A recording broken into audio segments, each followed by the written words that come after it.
vou trabalhar naquele texto ali, ó. Salmos 35, 27 diz assim: cantem e alegrem-se os que temem a minha justiça e digam continuamente: o Senhor seja engrandecido, o qual ama a prosperidade do seu servo. Bom, aqueles que são servos, só os que são servos e que creem nessa verdade bíblica, podem repetir comigo: Deus ama a minha prosperidade. Você pode dar uma salva de palmas para ele?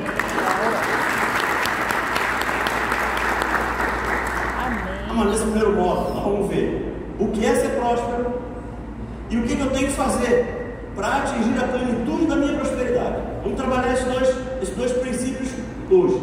Eu creio que o nosso primeiro desafio é desfazer o entendimento equivocado de muitos de nós. Qual, pastor? O de achar que ser próspero e ser rico é a mesma coisa. Ó, não é. Ser próspero é uma coisa, ser rico é outra. Não é a mesma coisa. Ser rico é aquele que já conquistou a sua liberdade financeira, é aquele que acumulou muitos bens, muito dinheiro. Agora, próspero é aquele que conquistou mais do que o suficiente em todas as áreas da vida. Esse é próspero. Esse é próspero. Queridos, essa verdade que nós lemos, Salmos 35, 27, é de que Deus ama a nossa prosperidade. Ela é preciosa por pelo menos duas razões. Vejo duas razões para dar destaque a esse verso, essa verdade. Em primeiro lugar, é a revelação que ela traz. Por quê? Porque ela tira a culpa de muitos de nós. Tem gente que tem medo de querer ser próspero, seja por aquela herança do cristianismo romano, que falava em voto de pobreza, falava, então a gente traz um ranço ainda de algumas coisas que a gente viveu no passado. Ou seja, pelo entendimento equivocado de alguns irmãos também, sobre aquilo que Jesus falou em Mateus 19, 14, que ele falou: é mais fácil um camelo passar buraco para a agulha do que um rico entrar no reino dos céus. Então isso coloca medo em muita gente. Não, é mais fácil um camelo passar por um buraco para uma agulha do que um rico ir para o céu. Então eu não quero riqueza, eu não quero prosperidade. Isso causa medo em alguns de nós. E durante algum tempo eu também achei que prosperidade financeira e prosperidade espiritual eram duas coisas que eram incompatíveis. Eu tive que optar por uma delas. Não dava para ser bom nas duas. Ou ia ser financeiramente próspero, ou ia ser espiritualmente próspero. Se eu quisesse ser espiritualmente próspero, teria que abrir mão da minha vida financeira. Se eu quisesse ser financeiramente próspero, eu tinha que abrir mão da minha espiritualidade. Esse era o entendimento que eu tinha. Em segundo lugar, pelo livro onde essa verdade foi revelada. Olha que coisa interessante. Essa verdade que Deus ama a nossa prosperidade foi revelada no livro de Salmos. Ela foi revelada a Davi. Por que Deus não usou o livro de Provérbios? Porque no livro de Provérbios existem muitas tratativas entre a relação do homem com ele mesmo, com o próximo. São coisas terrenas. Você vai ver que no livro de Provérbios, quase tudo que ele fala tem a ver com as nossas relações interpessoais. O livro de Salmos não. O livro de Salmos trata do nosso relacionamento com Deus. O livro de Salmos trata basicamente da nossa relação vertical, o homem com o seu Criador. Mas Deus foi colocar essa revelação maravilhosa justamente no coração de Davi e não no coração de Salomão, que foi um dos homens mais ricos da terra. Eu creio que essa decisão de Deus de nos revelar essa verdade através de Davi dá uma clara sinalização de que Deus não estava falando apenas de dinheiro. Não era somente de dinheiro que ele estava falando quando ele disse que ama a nossa prosperidade. Não era só de dinheiro. Meu amado, depois de conhecer essa verdade, ninguém mais pode te confundir. Depois que você tomar conhecimento dessa verdade bíblica, nós vamos ver que Deus quer que cada um de nós conquiste a prosperidade que está reservada para cada um de nós. Isso agrada a Ele. Posso ouvir um amém? Amém. Para cá lá. Bom, o que é prosperidade? Como eu disse, nós vamos começar nesse seminário tentando definir o que é ser próspero. Eu peguei algumas definições para começar a dar esse entendimento. Eu peguei primeiro a definição humana do dicionário. Vamos ver o que o dicionário fala. O dicionário diz que próspero é aquele que progrediu, aquele que se desenvolveu, aquele que é bem sucedido, aquele que é feliz. Ou seja, o dicionário define prosperidade como sendo um equilíbrio entre o crescimento pessoal e a felicidade. Essas duas coisas têm que andar em paralelo. Não basta ser bem sucedido e infeliz, e não basta ser feliz e não ter onde cair morto. Então é da combinação desses dois elementos que nós vamos nos enquadrar na definição do Aurélio.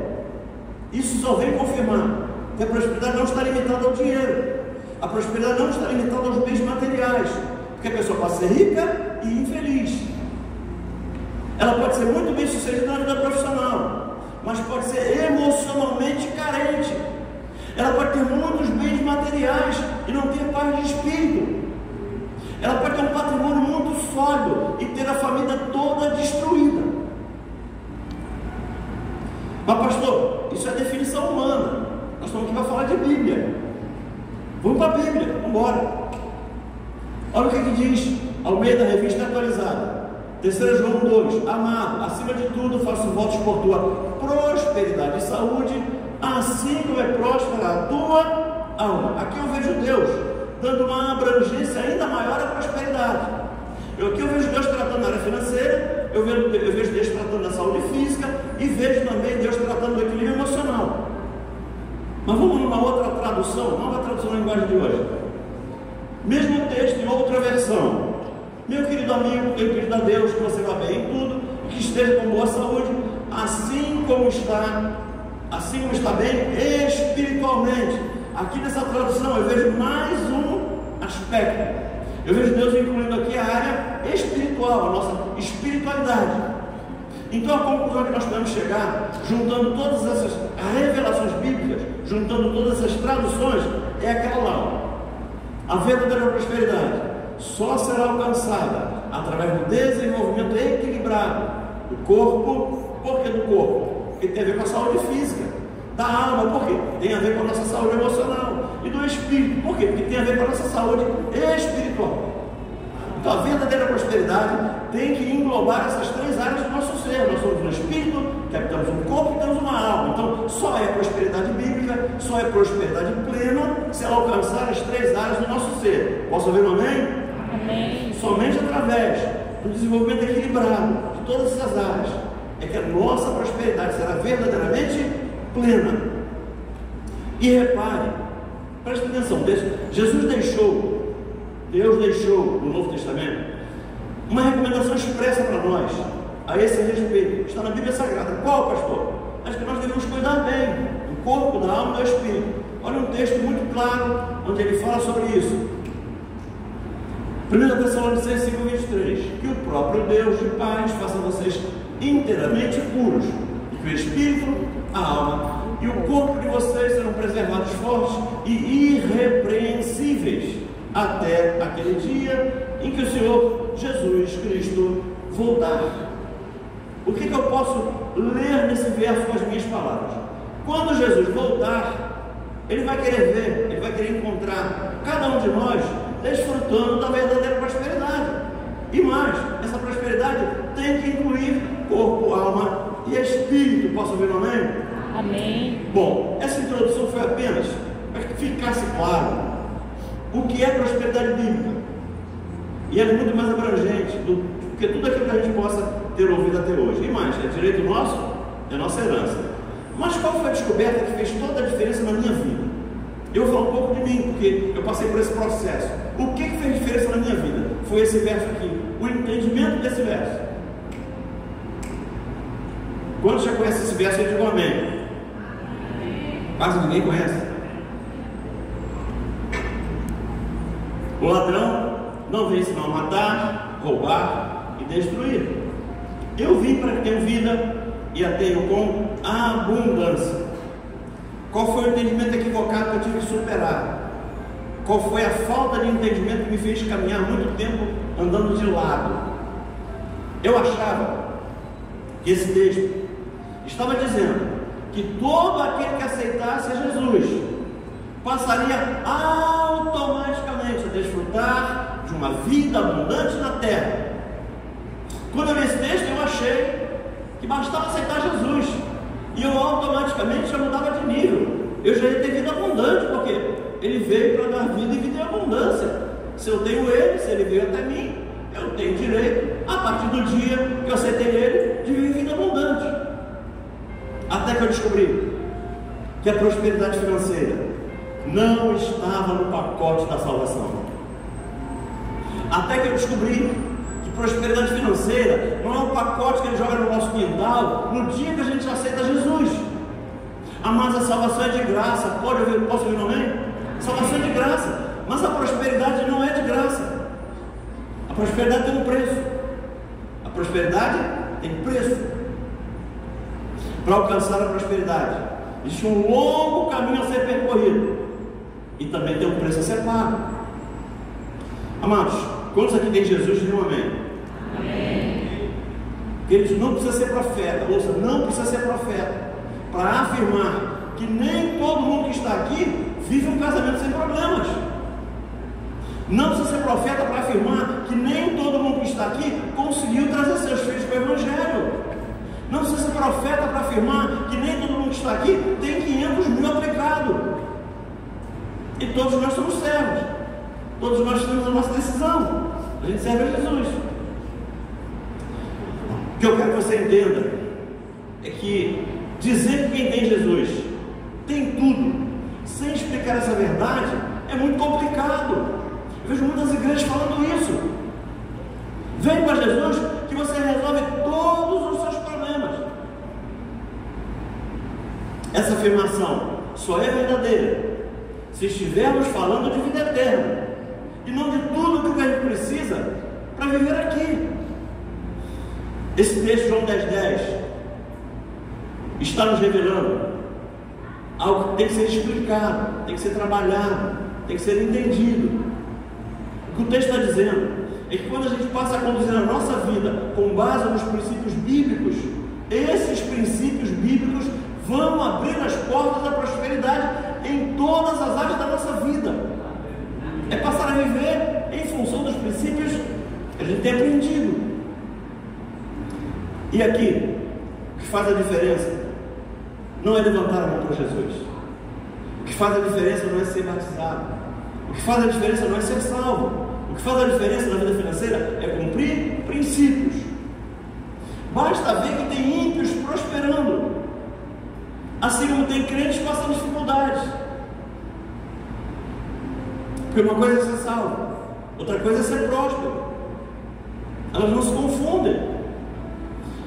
Aquele que fizer a sua decisão por Jesus, grave, aquele que fizer a sua decisão por Jesus, mas não colocar em prática os princípios da palavra de Deus, até vai para o céu, mas vai viver uma vida aqui com algumas limitações, não vai desfrutar da vida próspera aqui na terra. Ele vai para o céu no final, beleza, mas vai vir aqui com muitas limitações. Ouça aquilo ali, olha, Deus não faz exceção de pessoas, mas Ele faz exceção de atitudes. Pastor, não entendi. Entendeu? Não, bota lá. Deus trata de maneira diferente pessoas que têm atitudes diferentes. É simples assim.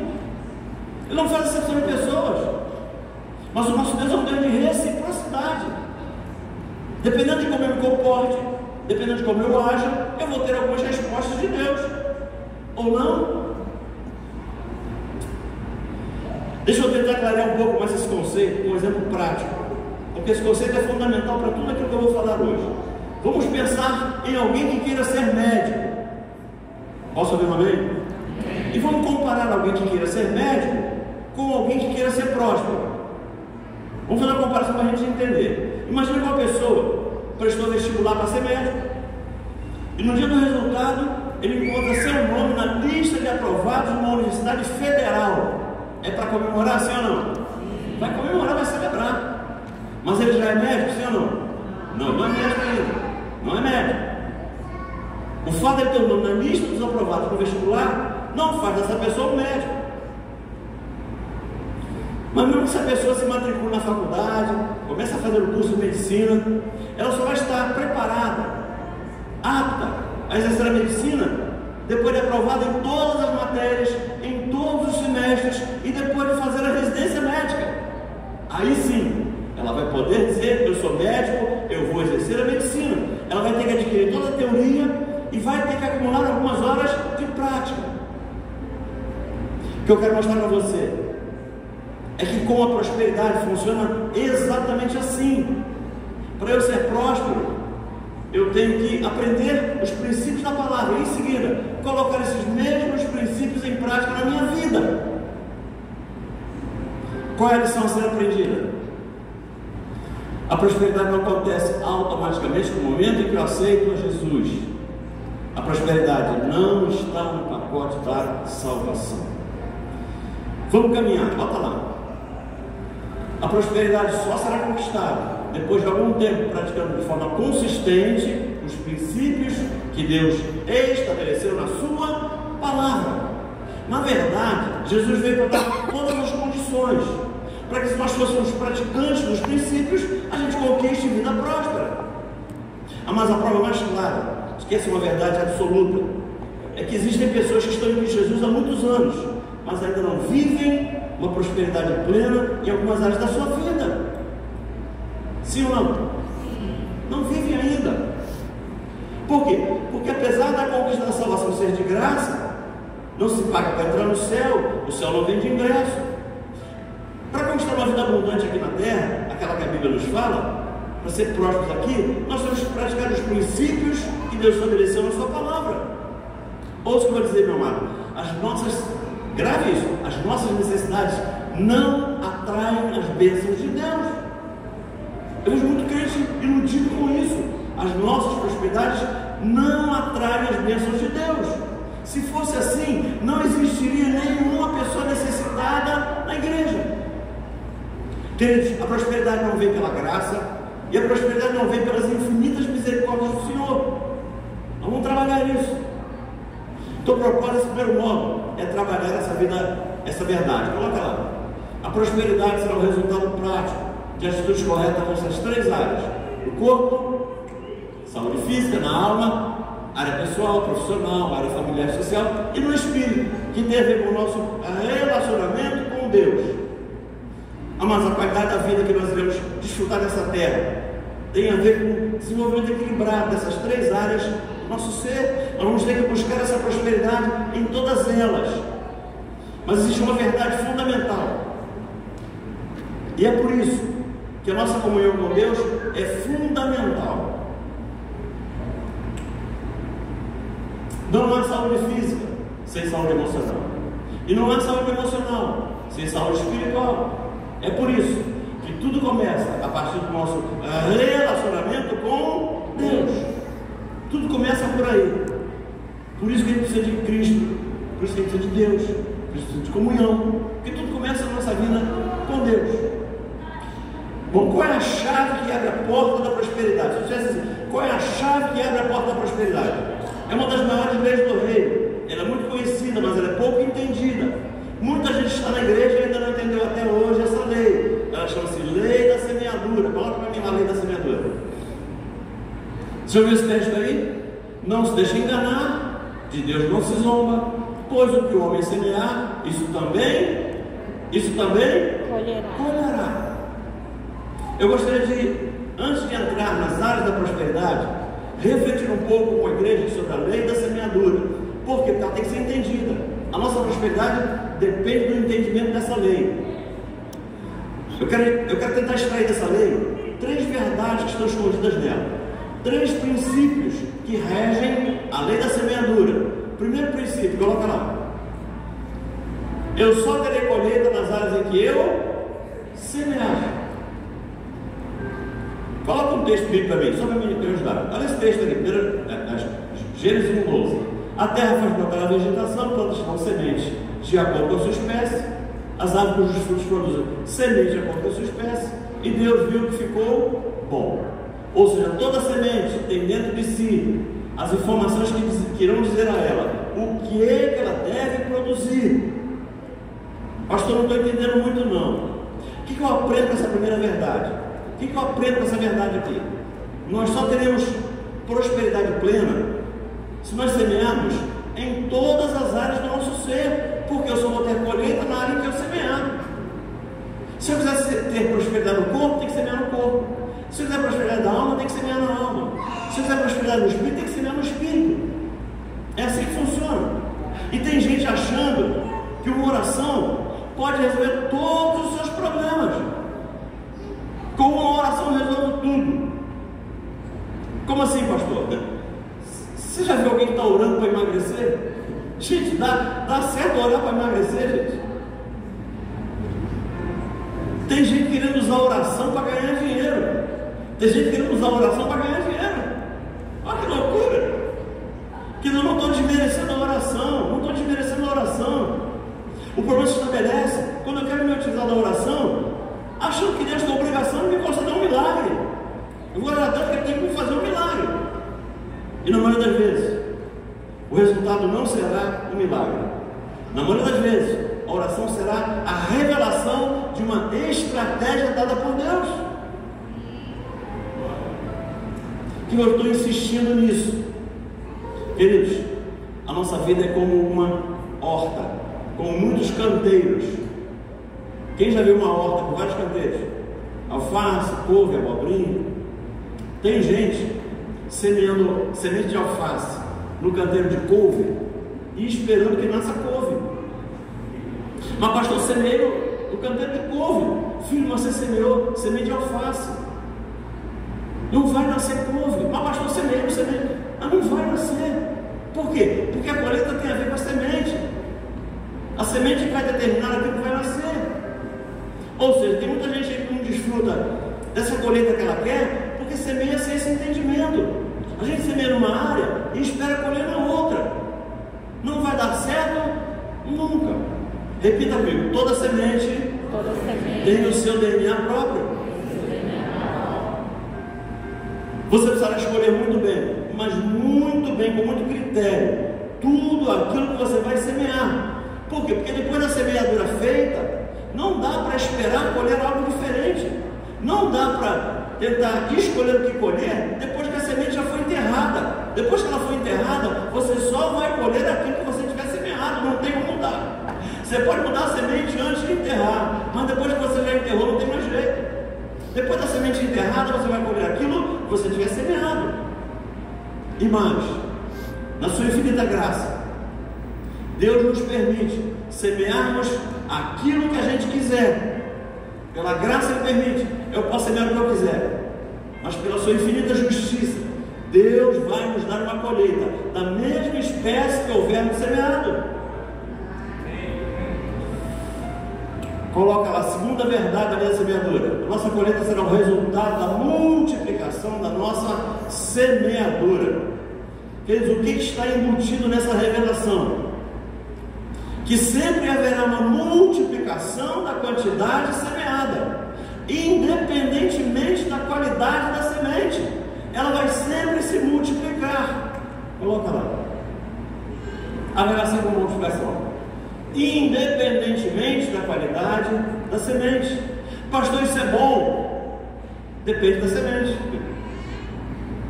Como assim, pastor? Queridos, se eu semear alguma coisa boa, é bom. Esse princípio é poderoso, porque vai vir de forma multiplicada. Mas se eu semear alguma coisa ruim, esse princípio vai ser terrível, porque vai vir multiplicado também. Você conhece esse texto? Bota ali para mim o outro slide. Eles semearam vento e colheram. Ué, mas não semearam vento, por que não colheram vento? Não, eles não colheram vento porque a colheita é uma multiplicação daquilo que eu tiver semeado. Quem semeia vento não colhe vento, colhe tempestade. É por isso que muitos não entendem. Ouça, grave isso. Eu vejo isso muito acontecer quando aconselho pessoas. Muita gente não entende. Por que um deslize tão pequeno, pastor, mas foi um deslize tão pequeno, foi coisa mínima, uma bobagem, desencadeou uma consequência tão terrível na minha vida. Pastor, minha bobagem foi muito pequenininha para colher tudo isso que eu estou colhendo. Não é justo. Queridos, eu vi gente falando assim: pastor, eu fiz uma prestação tão pequenininha, a prestação era pequena, por que o meu endividamento está tão grande? Pastor, eu fiz uma compra pequena. É bem verdade, fui fora de hora, não era para ter feito, mas eu fiz uma compra, mas foi um valor pequeno. Por que ela provocou um descontrole financeiro tão grande na minha vida? Eu não consigo colocar a minha vida em ordem. A gente não entende, porque que faz um empréstimo pequenininho, mas sem planejamento nenhum, e a gente corre o risco de quebrar a empresa. Por quê? Porque tudo que eu colho vem de forma multiplicada. Pablo Neruda falou algo interessante. Ele falou: você é livre para fazer as suas escolhas, mas é prisioneiro das consequências. Se eu tivesse que resumir esse segundo princípio, eu faria aquilo ali, ó, coloca lá. Se a nossa semente for boa, a colheita será ótima. Por quê? Porque ela vem de forma multiplicada. Mas coloca o outro. Se a nossa semente for ruim, a nossa colheita será péssima. Está claro? Vocês estão comigo até aqui? Digo amém. Amém. Terceira e última verdade que está implícita na lei da semeadura. Coloca lá. A colheita não é imediata. E aí entra o fator tempo. E se tem uma coisa com a qual o homem tem muita dificuldade de lidar, é com o tempo. Queridos, ouça, para colhermos algo diferente lá na frente, temos que trocar a nossa semente o mais rápido possível. Porque eu troco a semente hoje, mas eu não começo a colher fruto da minha semeadura amanhã. Amanhã eu ainda estou colhendo aquilo que eu semei ontem, anteontem, mês passado, ano passado. Para que eu possa colher alguma coisa nova lá na frente, eu tenho que trocar a minha semente o quanto antes. Porque entre uma nova semeadura e uma nova colheita, sempre vai existir um período de tempo.